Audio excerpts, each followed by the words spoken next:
And welcome into the Bleav in Carolina Panthers podcast, the Monday edition, our recap edition. Desmond Johnson, the leading rusher in Panthers history, Jonathan Stewart, here with us. Skylar Callahan still off this week, actually enjoying his honeymoon. Got married Saturday in Stokesdale, so congratulations to him and his beautiful fiance, wife now.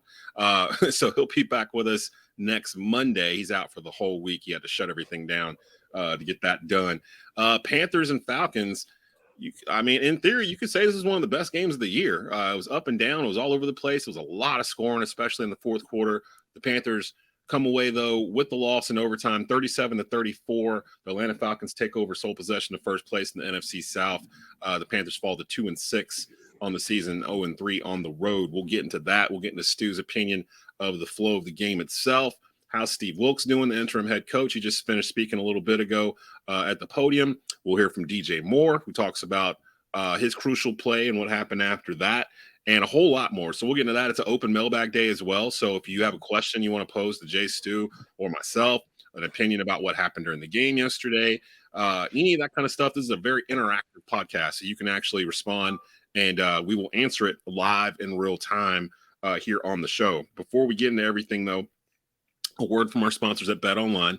Football is back, and BetOnline remains your number one source for all your football betting needs this season. You'll find the latest odds, matchup info, player news, and game trends. And as your continued source for all sports wagering info, BetOnline features live betting, free contests, live scores, and giveaways all season long.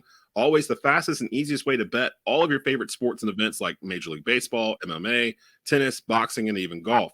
Head to betonline.ag to join and receive your 100% welcome bonus with your first deposit. Make sure to use the promo code BLEAV to receive your rewards. Bet online, where the game starts. And where we start today is the box score from this game on Sunday.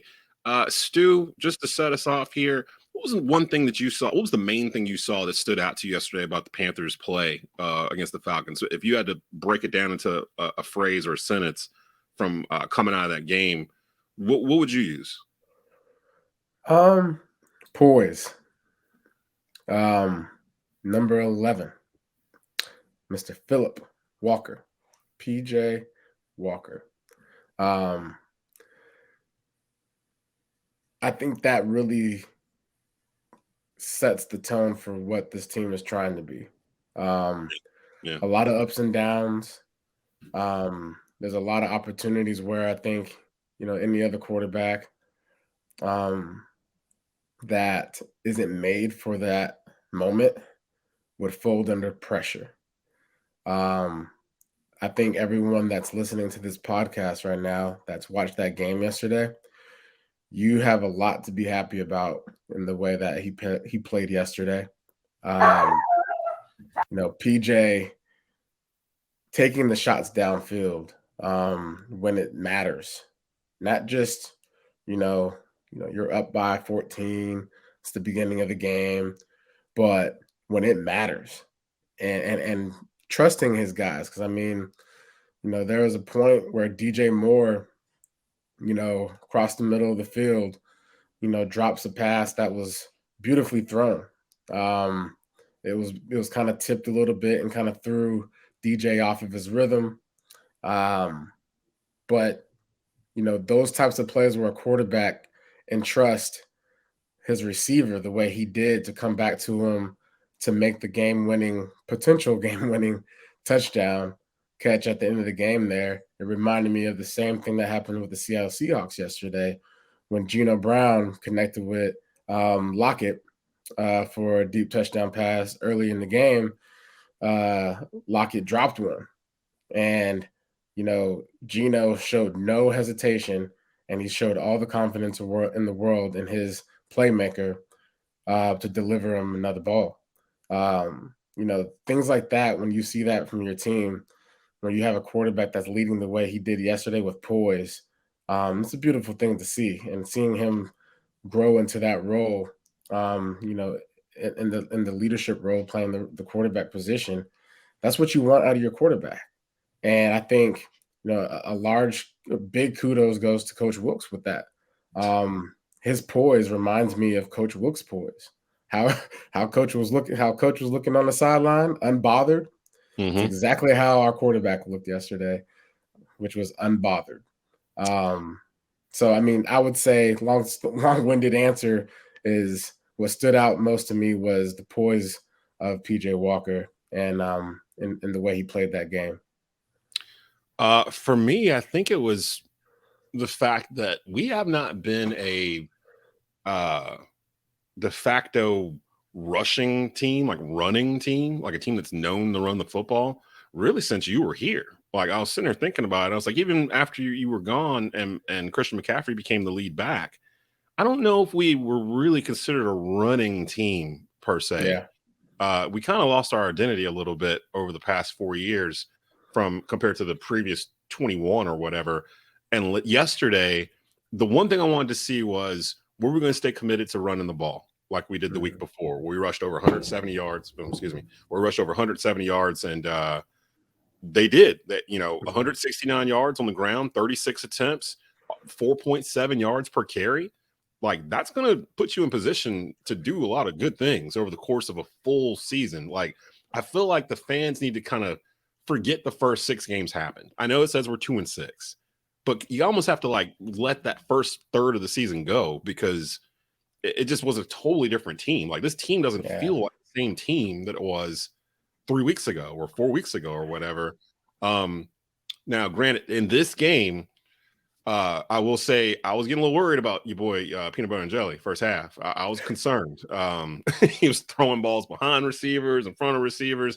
He just seemed a little bit off, just a little bit off. And but he didn't fold though. He stayed poised. And the one thing I would say, because of Wilkes, I Bleav he didn't fold. I Bleav Coach Wilkes probably pulled him aside and said, "Hey, you got this. Now go out there and throw the ball. Just pitch and catch. Yeah. Just pitch and catch. That's all it is." I'm not going to yank it for Baker. It's just you, buddy. Like you got this. Calm down. But like you said though, that running game, the identity is the run game. If you run the ball, now the defense has to stop the run, and it opens things up downfield. So I'm falling in love with Deonta Foreman. Not just him as a player, but like what he brings to the offense. Because I feel like he jumpstarts the offensive line too. I feel like they play off each other, and you get the offensive line kind of lathered up a little bit, and they start leaning on dudes. Like Deonta's a different kind of running back than McCaffrey was. When you see a guy in a pile turning his legs, while you're and you see, and I'm pretty sure as an offensive lineman, you're like blocking the guy, and then all of a sudden you feel a jolt behind you, like, oh, he's right there. Oh, they're not blowing the whistle yet. Oh man, I can still go. Oh, now I got a good grip on this guy. I'm about to get a pancake. Was that a touchdown in the second or third quarter that Foreman had where like he got stood up like 2 yards out? Like you could see it on the parallel camera where it was like boom, and then like you just see him like move them all into the end zone. It was like one of them slow cartoons, like where a building just goes. And it just got him in there, and I knew he was gonna get there too. As soon as I saw it, I was like, "Oh, he's gonna get that. He's gonna get that. He worked for it." That boy's strong. It's a mentality, man. Like it's like a lunch pail mentality. They were comparing him to Derrick Henry on the broadcast yesterday, and at first I kind of scoffed at it.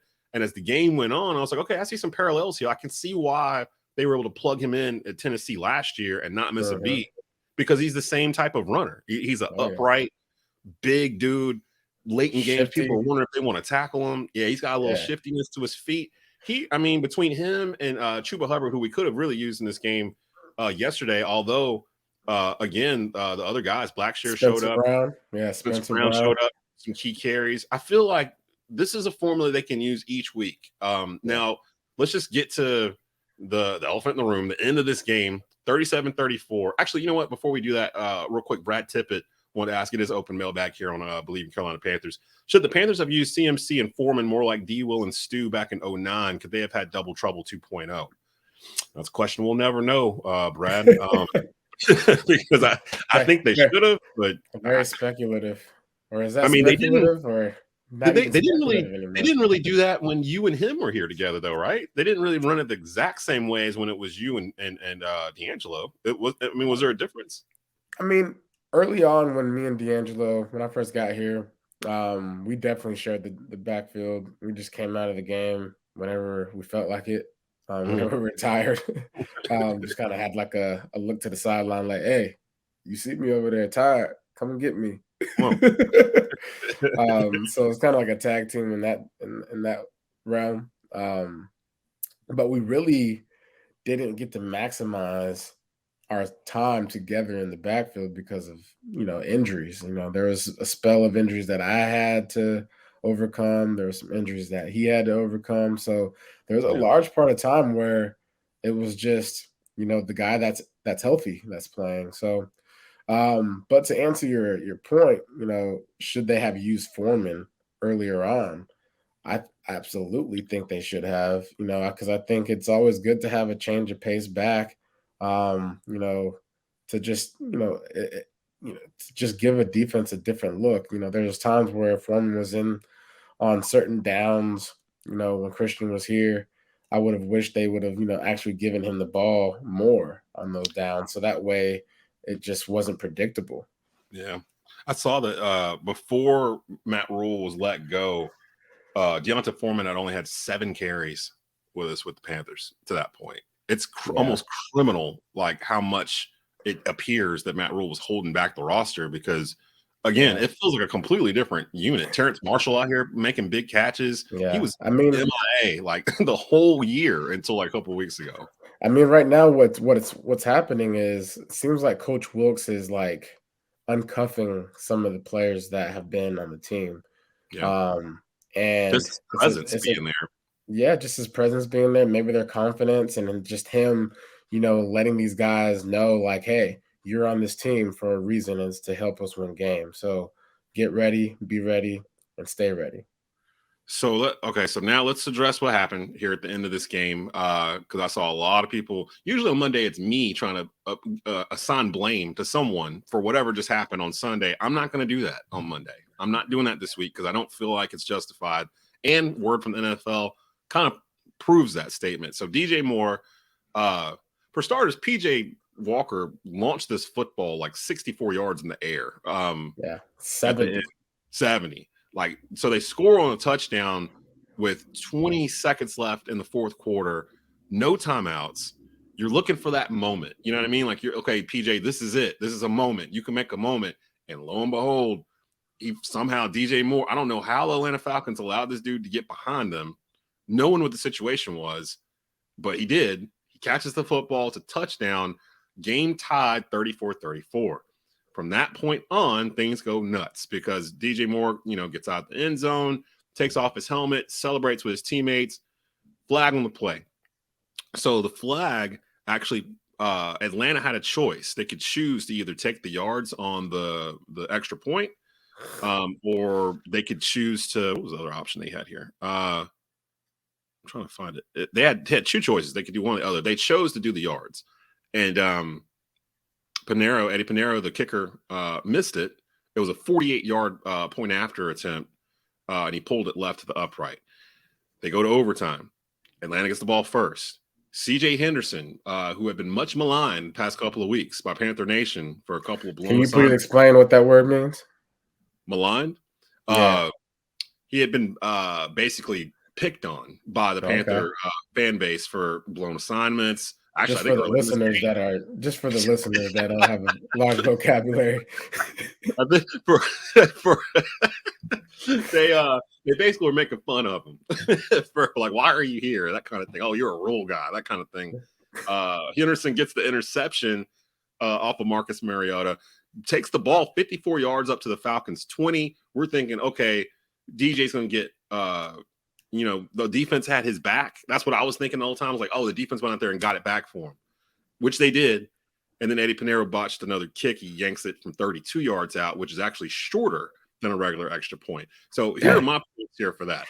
For the ones that are all like, oh, well, we could have, DJ cost us this game. No, he didn't. If DJ catches that football, he tied the game. Like, literally, if he had not caught that ball, the game is over right there.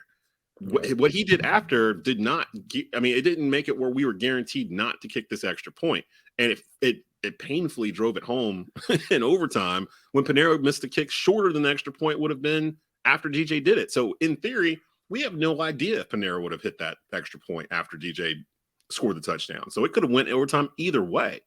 would the odds been a little bit better? I would think. I almost wish I didn't see the second one at all.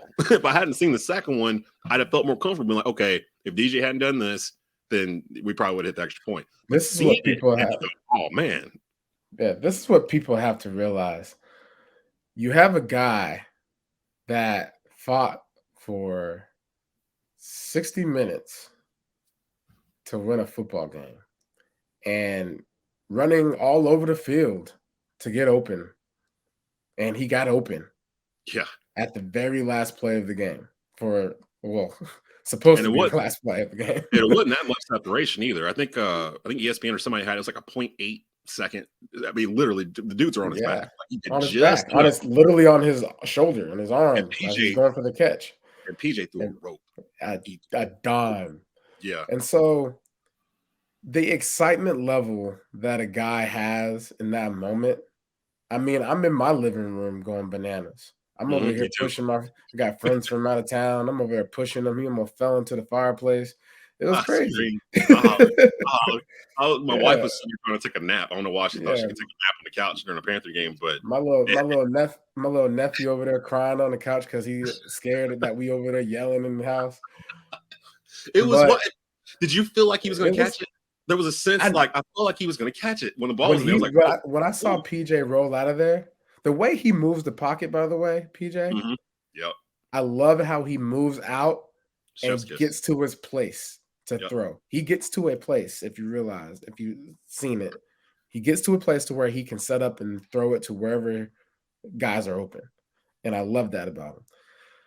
I knew he was about to make that because he dropped the one before. And I knew he was going to get when he got another opportunity, he would make that catch and deliver. And he did. So he want to get up and throw his helmet off. I'm with that. I'm trying to throw my helmet off too. I was throwing stuff. I'll tell you, but now fans, he knows the rules. I know the rules. We all know the rules. But do not make this a DJ Moore should have known better or had done better or, he's such a bad Like, man, it's emotions at the end of the day. They had won 10 games in 2 years. Yeah, man, listen. Like, he's sitting there today like, man, I should have kept my helmet on. All right. Well, DJ, I just want to let you know, helmet on, helmet off. I appreciate you going to get that thing and scoring that touchdown because without you, my friend, we wouldn't have been in the position, okay? Exactly. You and PJ Walker in that offensive line, every player on that field at that very moment, I appreciate you doing what you're doing. Keep it going because we need that same hype. I need that same energy. It felt good as a fan to yell like that. I haven't yelled like that in a Panther game. I realized since before rule was here, like maybe 2019 was rough too. Maybe 2018. Yeah. I lost my voice yesterday, bro. Yeah, I'm sitting there hollering and screaming in the living room. I'm like, it's just the ebb and flow of the whole fourth quarter in particular. But those last couple of minutes and then into the overtime, I just realized it's been a long time since, as a Panther fan, where I'm like up here, where you felt invested, I was invested. So Panther fans, like, appreciate the moment of like, oh man, we almost had that one because you really almost had it. And I know you don't, almost doesn't count. But what I'm trying to say is the level of excitement right now that these guys are playing. Appreciate that. Give credit to that. Now, we expect them to win, of course. We expect our teams to win. But we didn't get a lot of help with that penalty being called the way it was because I don't think it should have been thrown. Yeah. I'm pretty sure a lot of people don't either. Go ahead and talk about that. Yeah, I'm just going to go ahead and school us on that, Desmond. I didn't think about it at first because I was more stuck on, oh, man, like when the flag happened, it was like one of those late flag type things where it was like, oh, what could this possibly be? And then they were like, well, it was thrown on the celebration. So I'm like, okay, so the touchdown stand. So I wasn't even really thinking about what he did. Then once they started explaining what he did, I really didn't put two and two together in terms of them pushing the extra point back. And it wasn't until later in the evening after the game was over and I'm sitting watching a movie or something that it popped in my head. I was like, wait a minute. Last year, the Cam Newton game on the road, Arizona, Cam Newton's first game back as a Carolina Panther, and he ran in for that first running touchdown, that rushing touchdown. And the whole team goes nuts. They're celebrating in the end zone. What does he do? The first thing he does, he finds a camera in the end zone. He takes off his helmet and starts screaming, "I'm back," over and over again into the camera. It's like, that was the same part of the field that DJ was on when he took his helmet off. Why is it not the same? Because they did get penalized for him doing that, but they got penalized for group celebration, not taking off the helmet. And instead of it being enforced on the extra point, they enforced it on the kickoff. So the Panthers just backed up 15 yards on the kickoff, which would have been huge, because like if they had done it that way, where we would have potentially been up one, and we would have been able to kick the football on a point where we could have put it in play, because we would have been 15 yards better. We would have won. Just call it what probably won the game if Panero hits the extra point. And that's the problem with all of this, because Panero actually had a chance to win this twice and didn't. And I can't be that mad at him, because he's the backup kicker. He's not even the starting kicker. He's in right now because the main kicker got hurt. And he had, up until this point, had been hitting like 80% or something crazy on field goals. So, I mean, I don't know why he shanked the second one. He knew it as soon as it left his foot. But the team itself, everything I've asked for, they did yesterday. They fought. They got behind. It was like, you get punched in the face, what do? They immediately responded. They kept responding all day. That's a reflection of the coach to me. That's a reflection of leadership in the locker room. Oh, yeah. So, yeah, go ahead with yourself. Go ahead with your bad self there, Wilksy. Yo, I saw a press conference today. Did you see? He's kind of swagged out. He had on App State like a sweatshirt and like some yellow like Nikes or whatever. Like he trying to chill out. He's doing his thing. So let's take a real quick look at the box score here, as we usually do on Mondays. Just kind of get a feel of what the Panthers did. PJ Walker, like I said, he started out slow, finished 317 yards, 19 for 36 passing, about 8.8 yards throwing, had a touchdown and an interception. He got sacked 8 times. Is that right? No. He got sacked 1 time. I think that's right. His QBR was showing 29.6. Well, a lot of that was the first quarter. Marcus Mariota, in comparison, 239. He got sacked twice. He threw 2 interceptions. Deonta Foreman, we talked about him, 26 carries, 118 yards, 4.5 yards per carry, 3 touchdowns. And I did catch on that broadcast, I didn't see the date, but they said the last time a Panther running back had scored 3 touchdowns in a game was you. It was you, Jonathan Stewart. I think it was 20. That was me. Yeah, I think it was 2015. I think it's what they said. I couldn't remember the year, but the Vikings. There you go. So the Foreman, esteemed company in Panther running back lore from yesterday's thing. He made me a fan yesterday. On the other side, we knew Atlanta was going to come in trying to run the ball, and they did. They rushed for 167 yards. It was kind of a platoon between Huntley. Mariota had 43. Mariota had a dagger on that run. I remember that. What's that run towards the end there? Yeah, it killed us. It killed us. I was like, there goes that duck. Yup. I mean, if we're gonna lose, we're gonna lose to a duck. Atlanta's weird, man, because I went into it like, okay, they're trying to rebuild, is what I thought. They got some young dudes, Drake London, Kyle Pitts, like in the skill positions. Mariota, he's doing what they're asking him to do. What did you think coming out of that game about Atlanta? Because they're 4-4, they're leading the NFC South with 9 games to play. That's another thing too. I keep seeing people going, "Oh, we're in 3rd position for the draft or whatever." Like, shut up. We are only halfway through a season. Like, please stop talking about the draft. Like, we don't want to hear it right now. We're trying to win some games out here. What was your impression of Atlanta? Like, our first time seeing them this year. I mean, Kyle Pitts is a player. I think his presence on that team spoke very loud and clear to who they want him to be. It's just all about getting him the ball. And for whatever reason, our matchups yesterday, that happened.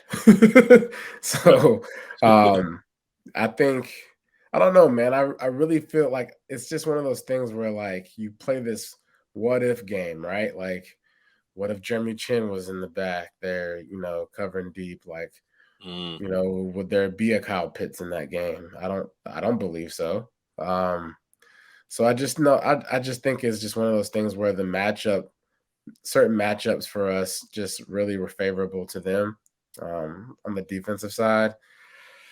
And just, the RPO is always going to be hard to defend, especially when you got a quarterback that can actually get juicy. And so, and then you have a tight end that is also very, quick and can move as well. So that's what they were really killing us with yesterday was the RPO. And so if you get a team that can dial in on that, I don't really see them going far. And I think that's what happened to them with Cincinnati. I think Cincinnati was prepared for that. And so I guess the next time we see these guys, we just need to really lock in on, the RPO. Mariota is a perfect example of, we talked about this last week where we were questioning play calling earlier in the year when Baker was still starting. They were running a lot of RPO with him and Christian McCaffrey, and defenses were kind of just disrespecting it because they knew Baker Mayfield wasn't going to run the football. With this yesterday, it was a different beast because we knew Mariota was going to run the football, and we knew Atlanta wanted to run it as a whole, and they would throw out of it. So it was a different kind of animal. I wish, and Eugene Robinson mentioned this on the radio broadcast. I heard some of the post game, and he mentioned this too. There was a play where PJ rolled out, and to what you just said, he rolls to like a spot, like he's gonna throw it. Mm-hmm. And Eugene was like, some of those he could take off running and pick up 20 yards. Like that's the next step for PJ. That is the next step, is to realize those opportunities, because a lot of quarterbacks get in that habit of like, look for the receiver, save your body. And definitely there was like at least two of those where it was like an easy 12, maybe 20. But man, I'm not gonna fault that, man. Save your body. I don't have a issue with PJ Walker right now. And Steve Wilkes said in the post conference today on Monday that he is the starter going into next week. He didn't do anything to not be the starter, to be honest. Praise the Lord. Yeah, so it's the PJ Walker show, maybe for the rest of the year. We'll see. They got to start winning though. We're running out of road, Stu. Like they got to start winning some games. Y'all they gonna start winning, man. They're gonna get on a little I still believe in 10 wins. Y'all call me crazy if you want to. It's gonna be tight. It's gonna be real tight. Here's the beauty of all of this, guys. We're 2-6 in the 2-1 in the conference. Carolina Pride put it right here. If we win this week, Atlanta loses, we're in the exact same position we were in this week. Like, and we're gonna see them Thursday night, Amazon Prime. Like, we're gonna see the Falcons twice in like 10 days. So if we can beat Cincinnati, I think that's a road game, if I'm not mistaken. I think that's on the road. Yeah, it's a road game. And Cincinnati's not exactly world beaters. I know Joe Burrow is a very good quarterback. Jamar Chase is hurt, so it's going to be he's out. Who's that? Boyd and Higgins? Higgins? G. Higgins, yeah. They still got a couple guys, but yeah, clearly Jamar's his main dude. So they're coming into this limping a little bit. If we can get that and get back, we definitely got to make sure we stop that run game. We'll get into that later Thursday, but Thursday we'll do our preview on keys to the game versus the Bengals. This is that part of the season where people's run game, if you've been sleeping on it, it's gonna come alive. Let's get a little spicy here real quick, because Thomas Hayes comments, you want to touch on Jonathan Vilma still being salty because Stu flipped his little on the block. Now he's all negative towards Panthers every game he calls. I was seeing a lot of people on Twitter complaining that Jonathan Vilma was calling this game. Like, can we send a letter or something to the NFL and ask them to never put Vilma on a Panthers game? We've seen this from time to time. I'm trying to think of the last one that was really bad at it, where if an announcer gets stuck calling like a Panthers game and they were like in the division or something for years, you kind of sense a like in their voice. He's got a lot. He's got a lot of history, man. You got to respect the player though, like that. I mean, he's played and he's given his body to this game. So if he's calling games, he's got something to say. He's speaking from, I don't remember anything specific that he said that made me like perk up. It was just the tone. Maybe the tone of like, I remember when Cam Newton. It was stuff like that. Like, because I think there was something Ron Rivera and his team. They were asking about attacking Cam Newton or something, and he lit up. And I don't know. I think it's just more because it's the Saints and Panthers and everybody just move on. Let it go, like Frozen and Elsa. Who would you say is the biggest rival to the Panthers in this division? Like, did you guys get up more for one team than another? Man, it really depended on the season. I mean, the season for me. I mean, it's really hard. I mean, when I first started playing for the Panthers, it was the Buccaneers. And then it shifted to the Saints. And then it shifted to the Falcons. I would say at its very peak, the Saints were definitely the rivalry because they were the team to beat because of Drew Brees and Sean, and the way Sean Payton kind of rolled the dice, and the whole cheap shot story that was going on with their defensive coach paying guys to do the cheap shots and all that. That wasn't a story. That was a whole big thing. Like Payton got suspended for a year. Yeah, the guy, half the Panther Nation wants to come coach here. Sean Payton, he's not coming. He's not gonna be here. He ain't coming here. He's never coming here. He's our new Bill Cowher. He is our new Bill Cowher. That went on for like a decade. That Bill Cowher was going to be the next head coach. And listen, y'all need to be team coach Wilks. Yes, coach yes. Wilks, Steve Wilks. Everybody likes Steve Wilks. The players like Steve Wilks. Everybody likes Steve Wilks. I think Tepper likes Steve Wilks. Like, I think what's not to like? Like maybe it's just because we were thirsty for so long. It's like he just, you know what I mean? Like he's just this big, huge ass like drink of Kool-Aid or something, and like we just been walking the desert for like 2 years. Just is that ice water? Is that ice water? He shows up with that pink lemonade with some sugar at the bottom. Like, hey, some of this young fella. It's gonna taste good. It's gonna taste good. So I want Wilks to win some games so that he can be in serious consideration for this role next year. It just makes too much sense to keep him. Charlotte native. Went to West Charlotte High School, App State graduate, been on staff, learned under Rivera. Like, it just makes too much sense, like, to not consider him in here. And he won't get considered if we finish, 2-15 or whatever. Like, we got to win some games. When does Jeremy Chin come back? That's a good question. That's actually a Skylar question. Because he's really more in tune with he's more in tune. Reveal yourself, Skylar. Yo, I wish he would just pop up and like Jeremy Chin will play next Thursday versus the Falcons and just like bounce back out again, like real quick, like off like on a beach in Aruba or wherever he went for his honeymoon. Hey, hold on. Let's give a quick shout out. I know he don't play here no more, but your boy Christian McCaffrey out there doing the most right now. Yeah, buddy. He boy throwing touchdowns, catching touchdowns, running touchdowns. Like, I'm happy for my man's, dog. What did we say last week? All he needs is a week. Kyle Shanahan just needs a week to see what can he do and what can he not do. And he found out in practice this week, he can do a lot. Oh, this is a unicorn. I have a unicorn. He's not a football player. He's a unicorn. I saw that like Shanahan asked like his coaching staff, like I think Wednesday or Thursday of last week, they were like, can he throw the football? And then like one of them came back with like a clip of him throwing a touchdown with us and a 50-yard touchdown pass. And Shanahan was like, all right, bet, and put it in. And they ended up doing it. And I'm just like, all of my friends are messaging me like, oh, man, I'm so sorry for you. I'm like, nah, don't do that. We did that last week. Like, I'm happy. Like, I'm happy for him. I'm not going to do this every time he does some crazy 70-yard play or throws a touchdown or jukes somebody out of their socks. I'm not going to be that guy they message and be like, oh, man, he did it. You want to know who was surprising? Not surprising, just happy for? TMJ. Oh, yeah, Terrence Marshall Jr., man. He looked like a legit NFL wide receiver yesterday. And I love that they was going to him in the end zone for the jump balls, the 50-50s.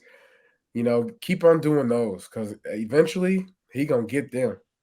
It looks like Chin is eligible for play now because he was on injured reserve for 4 weeks. He's already missed those 4 games. So technically he can come back this week. In theory, I'm looking to see. I know they won't have an update for him on Monday, but I'm looking to see if there's been any update. That would be huge. Yep. We get him back for Cincinnati. I feel it's weird. I know we lost the game, and I know how we lost it. Normally, this would be like one of those Panther Mondays where I'm just moping around. I'm just like, man, that was a bad way to lose that game. But I think it was the fact that they shouldn't even been in overtime. Like, in theory, they shouldn't even been in overtime. We scored a lot of points. Man, what did they score in the fourth quarter? They scored 21 points in the fourth quarter. 34 points is the most points they've scored this season in a football game. Might be the most they've scored in a couple of seasons. I think the Kansas City game a couple of years ago, they were in the 30s, but I don't remember them scoring this much in a game in a long while. 2 interceptions. CJ Henderson got one. Dante Jackson got one early in the game. I like where they're going. I like the vibe of what the team is trying to do, where before it was like, you would always hear Matt Rule going, we're working at it, we're looking at the film, we're getting better every week. But we didn't believe it because in the next week they would be the exact same team. This team feels like they get better. Like the 2 weeks that Wilkes has had them, yesterday they looked better than what they looked the week before, and the week before I thought they looked great. So it feels like they're growing from that 21-3 win a couple of weeks ago to now.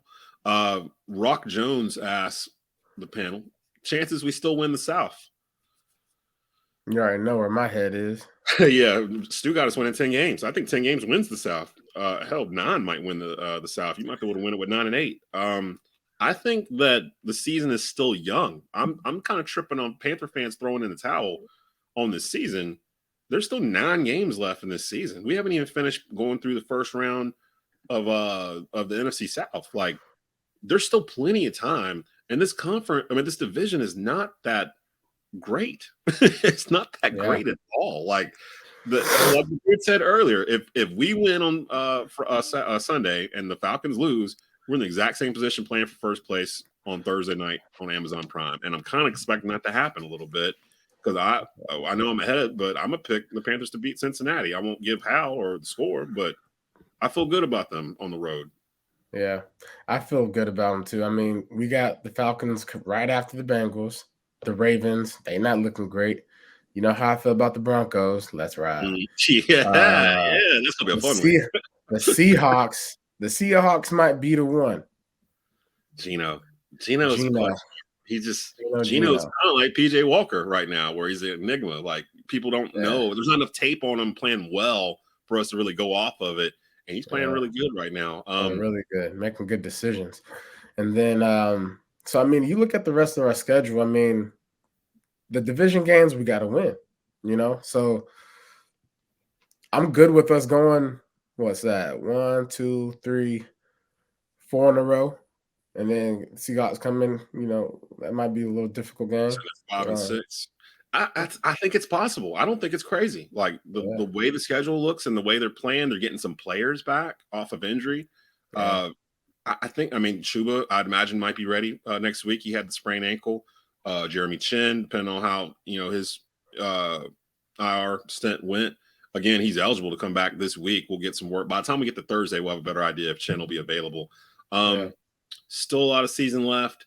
A question with the trade deadline coming up tomorrow. Brad Tippett asked, would you trade the extra second round pick to pick up another edge rusher to help Burns now? They're probably going in that direction in the draft anyway. I don't know who's out there that you would trade a second round pick for at this point of the season. It's almost like let Yetur Gross-Matos grow. Let some of these other guys get a shot, I guess. Because, at this point, you're going into November. I don't know who's available out there that would. The Broncos got a DN that I heard some rumors they was trying to move somebody. But my answer to that is, man, I ain't trying to see no more trades. I'm trying to see these guys play together for the rest of the year and just get going. Yeah, Bradley Chubb. That's the DN. Former top 5 pick. Bradley Chubb's on the trade block? Yeah, I don't know. I think maybe they were talking about that before they won that game in London. They was probably thinking about tanking. Russ was like, yeah! Right! They was excited.